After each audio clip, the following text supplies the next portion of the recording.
Et je crois qu'il y a un record d'affluence cette année au festival avec Muse. 60 000 festivaliers qui ont pu finalement utiliser la techno de WizEvent en paiement dématérialisé. C'est intéressant. On va appeler Pierre-Henri Deballon sur scène. Bienvenue Pierre-Henri.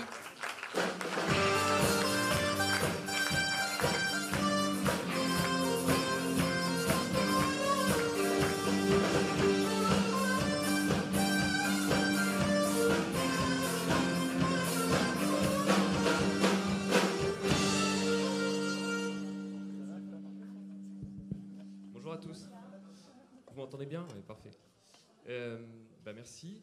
Donc, je suis Pierre-Henri Deballon, je suis l'un des cofondateurs de WizEvent. Vous avez Sébastien ici, qui est le deuxième cofondateur, et là qui est en train, j'imagine, de superviser un peu les équipes sur le terrain, puisqu'aujourd'hui, on a une vingtaine de personnes, donc 10 salariés de chez nous, puis une dizaine de freelances, qui s'assurent que la mise en place donc, de ce bracelet avec cette solution de paiement dématérialisé se passe bien.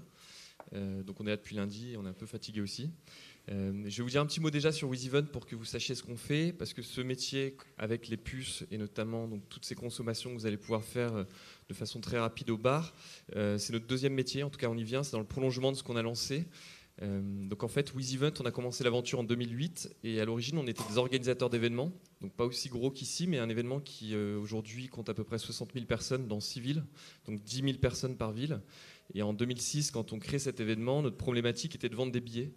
Et l'événement était un peu insolite. Le principe s'appelle Vélo Tour, c'est de passer dans des endroits qui sont fermés au public à vélo, une journée par an. Donc on a traversé une prison, un hôtel 4 étoiles, on est passé dans le stade Vélodrome, on était à Roland-Garros le week-end dernier. Et donc pour expliquer ce concept, l'événement n'était pas connu, on venait de le créer. Donc toute l'idée c'était de créer du trafic sur le site internet. Et une fois qu'on avait les gens sur le site internet, c'était de leur permettre de s'inscrire.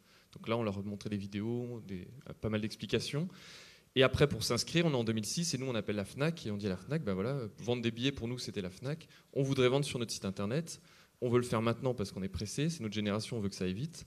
Et on veut récupérer la base de données parce que je vais être capable l'année suivante de dire aux gens qui étaient là en 2006, en 2007, revenez, il y a un nouveau parcours, il y a de nouvelles choses et autres. Et donc, on va voir la FNAC. Et la FNAC nous dit, alors déjà, votre événement, c'est pas tellement de la musique, nous, c'est plutôt de la musique qu'on fait. Donc, on n'est pas capable de le faire. On n'est pas très à l'aise avec ça. Pour l'ouvrir, vous allez devoir remplir des documents, nous faxer les documents, ça va prendre à peu près 3 semaines pour l'ouvrir. Et la base de données ne vous appartient pas, puisque les gens qui vont acheter des billets pour votre événement seront mes clients, seront les clients de la FNAC. Et donc ça ne nous plaisait pas du tout, donc on a bricolé une solution avec un informaticien et avec PayPal, où finalement on avait un formulaire, nom, prénom, et puis derrière qui était relié à un moyen de paiement. Sauf que la première année, on s'y attendait pas, mais on a eu 2000 participants, et donc le paiement s'est bien passé, mais quand les gens arrivent le jour de l'événement, on avait des listings qu'on avait imprimés la nuit de l'événement sur des feuilles. Enfin, c'était un bordel absolu. Et on s'est rendu compte en fait que pour l'organisateur, au-delà de toutes les tâches qu'il a, la billetterie, et de bien la maîtriser, ça peut être un vrai levier, mais c'est surtout une tâche. C'était vécu comme une tâche. Et donc on a fait ça donc cette première année. L'année suivante, on a été voir une banque parce qu'on trouvait que PayPal c'était trop cher. Donc on a été voir une banque et on a dit à la banque, voilà, on veut un terminal de paiement électronique. Donc on est en 2007 et la banquière a fait des yeux, elle ne savait pas de quoi je lui parlais. Pareil, ça a pris un peu de temps. On a réussi à l'implémenter. Et d'autres organisateurs sont venus nous voir en disant, mais ce que vous faites c'est cool, je veux vendre sur mon site internet, je veux avoir accès à la base de données, je veux être capable de capitaliser comme vous sur cette tâche, en tout cas sur ce levier que peut être la billetterie. Donc ça c'était côté organisateur, et puis côté participant, la première année on fait 30% d'inscription en ligne, l'année suivante 60%, et aujourd'hui c'est un événement où il y a 100% d'inscription en ligne, il n'y a plus du tout de stand, il n'y a plus du tout de liquide, tout se fait en ligne. Et donc on dit côté participant, les gens sont prêts à payer en ligne, là je vous apprends rien, la croissance du e-commerce, et puis côté organisateur c'est une vraie galère, et d'autres organisateurs viennent nous voir et disent on veut faire la même chose que vous, et est-ce que vous pouvez nous le mettre en place? Et nous on dit non, on a des boulots à côté, on a cette société d'événementiel, on n'a pas le temps, c'est pas notre métier, on n'est pas informaticien. Parce qu'avec Sébastien, tous les deux, on a plutôt des profils marketing. Et ils nous disent, mais c'est pas grave, on se regroupe. Donc il y avait un organisateur d'un festival de musique, nous avec cet événement plutôt sportif. Il y avait une conférence aussi. On se regroupe et on achète un logiciel. Et on va acheter une licence et puis on va demander, tant bien que mal, qu'on l'adapte à chacun de nos besoins. Et nous, acheter une licence, c'était pas trop notre tasse de thé. Quand j'étais au collège, je gravais des CD, je passais mon temps à graver des CD de jeux vidéo ou autres pour des copains. Et du coup, c'était pas dans notre esprit. On s'est dit, par contre, il y a peut-être quelque chose à faire. Plutôt que d'investir de l'argent dans une solution qui est fixe, qui est un logiciel qui évoluera peu, qui n'est pas adaptable, on va faire une solution qui permet à n'importe qui en fait, de créer en ligne son événement et d'intégrer en quelques minutes du coup cette partie formulaire, mais également le paiement, avec derrière des outils qui permettent de faire du contrôle d'accès. Parce que nous, notre métier, on fait du e-commerce finalement, on fait une transaction en ligne, mais derrière, la fin de notre prestation s'arrête quand on a scanné le billet et que la personne est entrée sur l'événement. Et notre promesse, c'est d'amener les meilleurs outils possibles à l'organisateur, donc lui éviter de la fraude, s'assurer que le billet n'a pas été scanné plusieurs fois, s'assurer que le matériel est résistant et ainsi de suite. Et donc, on a eu cette idée en 2008. On a créé la boîte en avril 2008 avec l'argent qu'on avait gagné, entre guillemets, les bénéfices de cette première société d'événementiel. Et on a réinvesti dans WizEvent comme ça.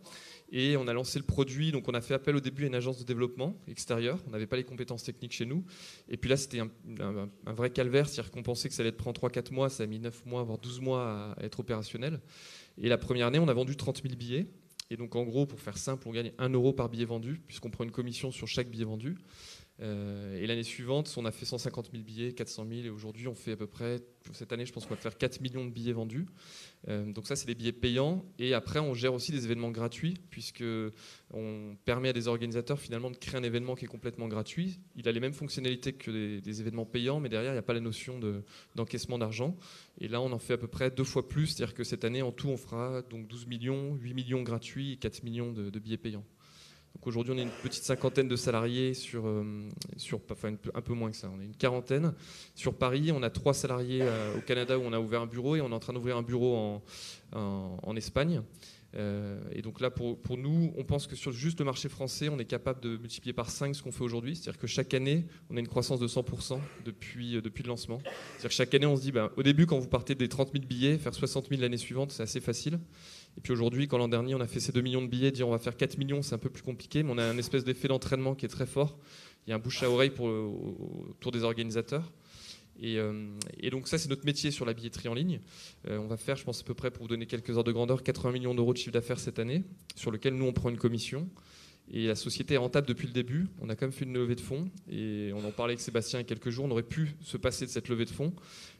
Mais on l'a fait pour les mauvaises raisons, parce qu'on était un peu jeune et qu'on avait, je pense qu'on cherchait la notoriété. Et puis pour nous, une start-up, elle devait lever des fonds. Vous voyez, toutes les start-up levaient des fonds. Donc on s'est dit, si on ne lève pas des fonds, on n'est pas une start-up. Donc on a cherché à lever des fonds. Ça a eu quand même une vertu, c'est qu'on était dans une gestion de très bon père de famille. On se payait à peine. On prenait beaucoup de stagiaires. Ils venaient avec leurs ordinateurs. On économisait de tous les côtés. Et ça nous a permis de passer un cap où on a pu aller à des salons. C'est-à-dire qu'au lieu d'aller à l'entrée des salons pour flyer, on avait des stands dans les salons. Et ça nous a permis un peu de se lâcher de ce côté-là. Mais finalement, ce qu'on investissait, on investissait 1 euro. Il y avait 1 euro qui rentrait dans la foulée. Donc on aurait fait un prêt à la banque en 6 mois, on le remboursait. Et derrière, on aurait été un petit peu plus à l'aise. Et en 2011, on a eu un super coup de pub qui était le Grand Prix de l'innovation de la mairie de Paris, qui nous a permis en fait d'avoir de la notoriété et finalement d'aller sur cette levée de fonds, d'accroître cette notoriété et puis cet effet de bouche à oreille. Et on a remporté le FAST 500 l'an dernier, qui était le prix de la société européenne qui a eu la plus grosse croissance dans les nouvelles technologies sur les 5 dernières années. Et donc partant de tout ça, on a eu beaucoup d'appels du pied par des acteurs du marché. Et hier, il y avait les gens de vente privée qui étaient ici, qu'on a fait entrer au capital il n'y a pas longtemps. Et parce qu'on avait envie de s'appuyer sur des entrepreneurs. On avait beaucoup d'offres de grosses sociétés qui étaient plutôt des sociétés où derrière c'était des financiers. Et que là, on a été avec eux hier soir et on est avec des entrepreneurs qui ont géré un peu comme nous cette croissance un peu folle et qui nous accompagnent au quotidien. Et pour revenir sur ce qui nous intéresse, sur ce qu'on fait sur les vieilles charrues, notre métier, donc, on vend des billets et puis il y a du contrôle d'accès. On n'a rien inventé, finalement, vendre des billets, ça existait déjà. Il y avait des caisses en carton avec de l'argent liquide qui circulait sur place. Et là, finalement, on a simplifié le process pour l'organisateur d'événements. Et puis après, très rapidement, on a eu de plus en plus de demandes sur des choses qui touchent les à côté de l'événement. Ça peut être envoyer des invitations, gérer les accréditations pour la presse, pour les partenaires ou autres. Et puis quand on a commencé à avoir des demandes aussi, tiens, mais ça serait bien que sur les bars, là, c'est un bordel absolu, j'ai des bénévoles qui viennent, il y a du liquide qui circule, on a des vols, on ne sait pas trop se repérer, on ne sait jamais où on en est dans la soirée. On a commencé à avoir des demandes de ce côté-là. On a vu des startups se créer aussi en France qui ont commencé à travailler sur ces problématiques-là ou aux États-Unis. Et beaucoup nous ont appelés en disant les gars, vous faites de la billetterie, vous êtes en contact avec mes clients qui sont les organisateurs d'événements et notamment de festivals. Peut-être qu'on peut faire un partenariat et travailler ensemble. Donc on a commencé à faire des partenariats et puis à un moment avec Sébastien, on s'est dit mais en fait, il y a un vrai danger sur le cashless pour nous, donc ce paiement dématérialisé, c'est que finalement il y a des acteurs qui un jour vont permettre de dématérialiser toute cette partie de consommation sur site. Et à un terme, ils vont aller rapidement sur le contrôle d'accès parce qu'on le voit, ce bracelet, il vous permet à la fois de faire le contrôle d'accès, de passer les entrées, mais aussi de consommer. Et donc là, il y avait une première zone de frottement avec notre métier qui était le contrôle d'accès. Et du coup, on s'est dit, bon, c'est un danger pour nous, mais on s'est surtout dit, c'est une opportunité incroyable parce que l'ADN de WizEvent, et d'ailleurs notre slogan, c'est le suivant, c'est de dire, la techno, c'est nous, l'événement, c'est vous. C'est-à-dire qu'on n'est pas une plateforme d'audience. Personne vient sur WizEvent parce qu'il se dit qu'est-ce que je fais ce week-end et il regarde la liste des événements et ça, on ne voudra jamais le faire. On a des concurrents, Eventbrite le fait aux États-Unis. Ils ont cette approche où ils veulent créer un réseau social d'événementiel. Nous, on ne veut pas du tout le faire. On veut vraiment rester neutre. Et ça, c'est important. Ça veut dire que le Festival des Vieilles Charrues, quand il bosse avec nous, il a la certitude que sa base de données ne va pas servir au festival de Papillon de Nuit qui est à 80 km d'ici, par exemple, ou autre. Donc, on veut vraiment rester partenaire de l'événement. Donc, c'est pour ça qu'on est vraiment sur cette brique techno. Et donc, je vous disais, on a eu ces sollicitations pour faire du paiement dématérialisé. Et puis, on avait un stagiaire chez nous qui s'appelle Arthur, qui est tout jeune, qui a 23 ans. Et un jour, il vient nous voir, il dit, les gars, qui est très bon, qui a développé des super trucs chez nous. Et il vient nous voir, il dit, j'ai créé avec 3 copains à l'UTC, qui est l'école d'ingénieurs. On a créé une solution qui permet en fait de dématérialiser tous les paiements dans l'école. Et depuis le début, on a géré quasiment 2 millions d'euros. On peut faire ses photocopieuses, laver son linge avec, aller au bar de l'école, aller dans les associations, aux soirées avec. Et il dit, moi, ma techno est cool, mais j'ai aucun contact avec les organisateurs d'événements et on pourrait faire un partenariat super avec WizEvent. Et puis avec Sébastien, on dit, nous, on est dans cette réflexion de créer une solution. Et finalement, ce stagiaire qui avait monté cette boîte, on a trouvé un scénario, on a racheté sa société. On a créé une business unit chez WizEvent qui gère donc toute cette partie paiement dématérialisé, dans laquelle ils sont tous les 3, parce que ces 3 fondateurs, ils sont investis et aujourd'hui, ils sont les 3 sur le terrain, ils pilotent avec nous le projet. Et on a racheté cette société en février. Et depuis, on a signé une vingtaine de festivals. C'est-à-dire que cette année, on a 500 000 festivaliers qui utilisent cette technologie. C'est-à-dire qu'aujourd'hui, pendant qu'on se parle au Canada, on a le festival Juste pour Rire. On avait des festivals en France il n'y a pas longtemps. Et donc le principe est le suivant, et je pense que vous l'avez vu, c'est que la révolution de ce paiement dématérialisé, c'est que l'an dernier, aux Vieilles Charrues, 100% des paiements étaient physiques. Cette année, on a 65% de rechargement en ligne. C'est-à-dire que les gens ont rechargé avant d'arriver sur l'événement. Et avec le code barre présent sur leur billet, on a scanné ce code barre et on s'est aperçu, et parce que quand ils ont rechargé, ils avaient mis ce numéro de code barre, on sait qu'ils avaient rechargé, mettons, 50, 100, 200 euros. Et on va mettre ces 200 euros sur la puce. Et ensuite, ils vont pouvoir consommer sur site. Et avec leur smartphone, si le réseau le permet, ils vont pouvoir recharger.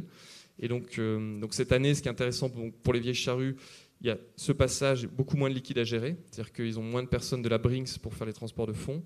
On a aussi une croissance, on le verra, mais je ne peux pas vous donner les chiffres, mais je le vois là en permanence. On a une vraie croissance par rapport à la consommation de l'an dernier, parce que l'approche des Vieilles Charrues a été intelligente. Elle a été de dire, on met en place ce système, mais on va permettre le remboursement pour tout le monde.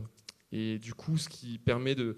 Parce que combien je vais consommer sur le festival, on ne sait pas forcément. Donc ça permet de mettre beaucoup d'argent et de se faire rembourser. C'est-à-dire qu'à la fin de l'événement, tous les gens qui ont créé un compte vont renseigner s'ils n'ont pas déjà fait leur IBAN. Ils vont recevoir un virement avec la somme qui est restée sur le bracelet. Et donc pour nous, c'est des nouveaux usages et ça vient renforcer le côté innovant de WizEvent. On ne fait pas la billetterie, par exemple, sur les Vieilles Charrues cette année. Je sais que du coup, c'est en discussion pour les années à venir. Et il y a des vraies synergies et ça va vraiment dans la philosophie qu'on a chez WizEvent, qui est vraiment de dire la techno, c'est nous et on vient vous amener la meilleure technologie. L'idée étant de dire que l'organisateur a beaucoup de tâches et finalement la billetterie, c'est une peine et on va essayer d'en faire un levier plutôt. Parce que c'est un levier pour communiquer, c'est un levier pour mieux connaître ses participants. Là, il est capable de savoir s'il a plus vendu de bière ou plus vendu de vin. Est-ce que tel bar a mieux tourné que tel autre bar? Pourquoi? Est-ce que c'était pendant tel concert? Donc c'est des données qui sont intéressantes dans la globalité. Les Vieilles Charrues ont voulu qu'il y ait une neutralité, c'est-à-dire qu'on a vraiment 2 bases de données séparées par rapport aux participants, pour pas qu'ils soient capables de savoir que M. Michu a bu beaucoup de bière ou pas. Mais par contre, il y a une vue globale qui permet pour eux d'affiner l'approvisionnement en temps réel. Ils sont capables de voir qu'à tel bar, il y a beaucoup trop de consommation, donc ils envoient d'autres bénévoles. Et donc voilà un peu la logique. On sort un peu du monde là, on est plutôt sur une conférence web. Ce qu'on fait ici sur le cashless, on sort un peu du monde web. C'est-à-dire qu'il y a eu pas loin de 2 millions d'euros de paiement en ligne. Donc là, c'est notre métier, on sait le faire. Mais là, on est 20 sur le terrain. Et finalement, la prestation qu'on vend aujourd'hui, c'est également notre présence sur le terrain. C'est-à-dire que dans chaque zone bar, il y a des référents de chez nous. On est là depuis lundi. Et puis, pour que vous ayez un ordre de grandeur, on a 3000 festivaliers bénévoles différents qui vont avoir nos appareils en main, que ce soit pour faire de la recharge physique, pour remettre de l'argent sur la puce, ou pour encaisser, en tout cas gérer les ventes sur un bar, un point de restauration ou autre. Avec derrière ces 3000 bénévoles, pas loin de 100 superviseurs et une quinzaine de permanents à l'année. Donc on gère tous ces interlocuteurs. Et donc la mission est un peu, on apprend aussi, c'est l'événementiel, mais donc il y a une partie d'accompagnement terrain qui est très forte. Et c'est ce qu'on veut aussi sur WizEvent, c'est qu'on est sur une techno web, mais si je demande à mon directeur technique, il va dire mais le succès de WizEvent, c'est notre produit. Si je demande à mon directeur commercial, il va me dire mais c'est parce qu'on est les meilleurs vendeurs. Et en fait, je pense que la réalité terrain, c'est qu'on a mis au cœur du développement de WizEvent la satisfaction client. Yvan de Privé le disait hier aussi, un des postes les plus importants dans la boîte, c'est vraiment la satisfaction client. C'est-à-dire que très rapidement, on a une astreinte 24/24, 7 jours sur 7. Ça veut dire que quand vous êtes organisateur d'événements et que vous avez un problème à 5 heures du matin et que vous ouvrez les portes à 8 heures, il faut que vous ayez une réponse. À minima, si on ne peut pas solder le problème, c'est important qu'on soit là pour les écouter et les accompagner. Et en fait, la force de WizEvent aujourd'hui, c'est cet effet de bouche-à-oreille derrière d'entraînement. Finalement, les commerciaux chez nous sont plutôt des assistants commerciaux. Ils bénéficient de ce bouche-à-oreille, de la notoriété et puis des retours. Je croise les doigts, pour l'instant ça se passe très bien, mais Jérôme, qui est le patron du festival ici, il y a 4000 festivals en France. C'est le gars le plus écouté en France sur tout ce qui est festival. Et c'est mon premier commercial finalement. Et il est non rémunéré, et je sais que si ça se passe bien, il va en faire la pub. Et derrière nous, ça va être d'accompagner les clients pour qu'ils puissent utiliser la solution. Parce qu'un des grands défis, je le dis tout le temps à l'équipe technique, je dis il faut que ma maman puisse créer son cours de cuisine sur la plateforme. C'est-à-dire qu'il faut que ce soit simple. Et la réalité de terrain, quand vous parlez à Jérôme, lui, sa problématique, c'est qu'on puisse gérer les partenaires, on puisse gérer les bénévoles, on puisse gérer les invitations, les codes promo. Il a des problématiques beaucoup plus complexes que ma mère qui veut juste un formulaire et permettre aux gens de payer. Et donc tout le boulot qu'on fait chez WizEvent dans les développements techniques, c'est d'avoir cette vision-là. Par exemple, sur le contrôle d'accès, on a une application mobile qui est sur iPhone et qui permet à n'importe qui de la télécharger gratuitement et de scanner avec la caméra de son téléphone les codes barres. Donc ma maman, elle est très contente avec. Elle a son application smartphone, il y a 4 boutons, elle appuie dessus, elle scanne les codes barres et tout va bien. Et elle sait qui est venu, qui n'est pas venu. Et c'est cette même application qu'on utilise, alors pas ici, mais on l'a utilisée aux Eurocaines il y a une semaine, et on a scanné 40 000 personnes en 2 heures avec, sur laquelle on vient greffer un lecteur de code barre professionnel. Donc l'idée, c'est de capitaliser. On fait un développement pour des petits, mais on veut qu'ils s'adaptent à des grands derrière. Et l'intérêt, c'est que quand on simplifie la plateforme, quand je parle à Jérôme, donc ce patron des Vieilles Charrues, et que je lui montre la plateforme, le boulot de simplification et d'ergonomie qu'on a fait permet que pour ces équipes, ce soit simple à prendre en main.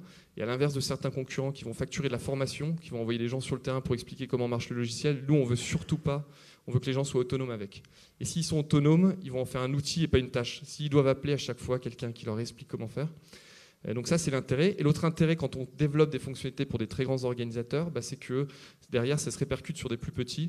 Le jour où les cours de cuisine de ma maman vont exploser et qu'elle va en créer une société, derrière, elle sera capable de gérer des opérations de promotion et des choses comme ça. Et donc, ce qui est assez passionnant dans ce qu'on fait, c'est qu'on est dans une technologie web. Et finalement, il y a une réalité terrain, c'est-à-dire que quand ici on voit ces 60 000 personnes qui utilisent le bracelet, qui consomment avec, ou aux Eurocaines, ou à d'autres événements qui viennent avec leurs billets, il y a une réalité terrain et nos équipes, on est très attachés à ce que les gens chez nous aiment l'événementiel, qu'ils aiment le fait qu'à un moment donné, on va permettre des rencontres humaines dans la réalité. Donc voilà, et puis après, une très très grande diversité de clients. Aujourd'hui, on est sur les Vieilles Charrues. Il y a 2 jours, on a géré toutes les invitations pour le 14 juillet sur les Champs-Élysées, c'est-à-dire qu'ils utilisaient notre système de contrôle d'accès, qui était relié à Place Beauvau pour vérifier que les personnes qui avaient accès aux tribunes ne posaient pas un problème de sécurité ou autre. Donc dans le même temps, on a ces gens-là, et puis des petites conférences, des courses à pied, des grosses conférences, des salons. On a signé avec Comexposium qui gère le salon de l'agriculture et autres. Donc voilà, donc c'est ce qu'on fait aujourd'hui. Et l'ambition qu'on en a, c'est de continuer à développer ce service, et en tout cas à le développer dans d'autres pays. Et continuer, ça c'est plus perso avec Sébastien, mais continuer à prendre notre pied parce que vous m'auriez demandé hier, juste avant l'ouverture, je vous aurais dit que j'aurais pu faire un très gros chèque pour arrêter, puis rentrer chez moi. Et comme tout s'est bien passé, on aime ça, il y a une espèce d'adrénaline événementielle qui fait qu'on a envie de rentrer. Je vous donne une petite anecdote. Hier, j'ai un autre directeur technique à Paris, parce qu'on a donc la plateforme WizEvent, et puis après, j'ai la plateforme technique NemoPay qui permet de gérer le cashless. Et j'ai mon directeur technique à Paris qui me dit combien vous avez déployé d'appareils sur le terrain. Je lui réponds, j'en ai à peu près à 60.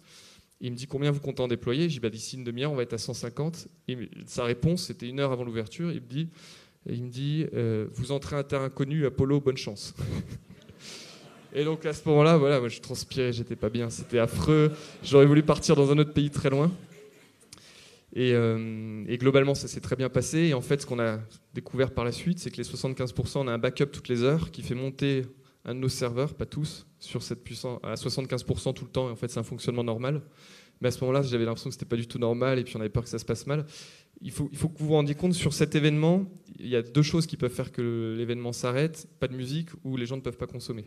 Donc du coup, il y avait une pression dingue, c'est-à-dire que si notre système bug, et si notre système avait bugué, j'aurais dit à Jérôme, écoute, tu attendais X millions de recettes, et elles ne sont pas là, et les Vieilles Charrues sont finies. C'est 25 ans que ça existe, nous ça fait 4 mois qu'on bosse avec ces gars-là, Enfin, on les connaît depuis longtemps, mais il y avait un vrai défi technique et pour l'instant, ça se passe très bien. On en est plutôt très content. Mais là, c'est pour ça que Sébastien est devant son ordi, j'imagine, en train de suivre l'équipe, d'envoyer des infos et autres. Voilà.